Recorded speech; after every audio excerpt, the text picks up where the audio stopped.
Bancada PD e a Parlamento Nacional apoio a remodelação, também competência Primeiro-Ministro Niang, onde a desempenho do Serviço Ministro Sernian, mas que afeta a PD Niema.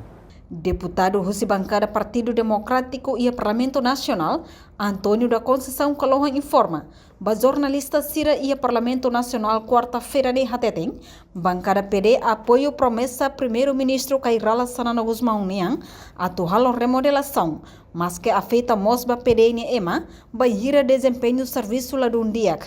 Tamba nação precisa ba oing, não nação precisa emanebe diak, rola responsabilidade ba nação Timor-Leste. Remodelação ni no governo competência primeiro-ministro ni atu hareba desempenho ni ministro Sirninga. Nega com certeza atu afeta vel PD ni ni debe keta fraco do hasai. Tama nação tem que baoi, emalos magnia de. Nebe ita precisa ne emana be makadia com a responsabilidade da nação. Nebe lá é problema o PD. E iremos lá influencia ali a minha voto e o parlamento atu fona fati ba governo.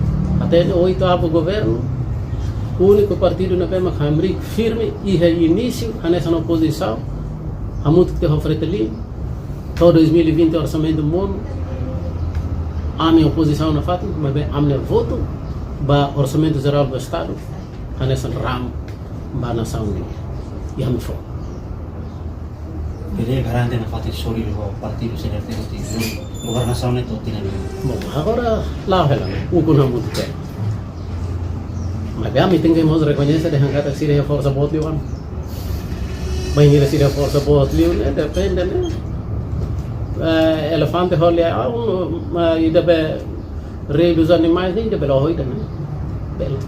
E a mim até de hangata kami ki, mas bem, a mim tem que até angkata kami mos rola uma decisão a tu tabi rola responsabilidade da vida nação nem me hatingan lima também né a mim tem que ser firme head fora de situação especulação sei macam macam E a Fatin Hanesang, vice-chefe bancada CNRT, patrocínio Fernandes lá ia comentário bassunto né, mas bi Hanesang bancada governo, apoio de decisão nebe primeiro-ministro Foti, também competência chefe governo niang.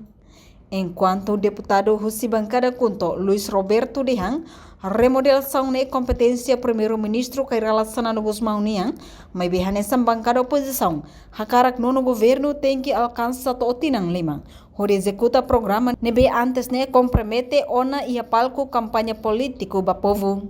Reportagem Melda Fátima, Televisão Timor-Post. Janela informação ba emogoto.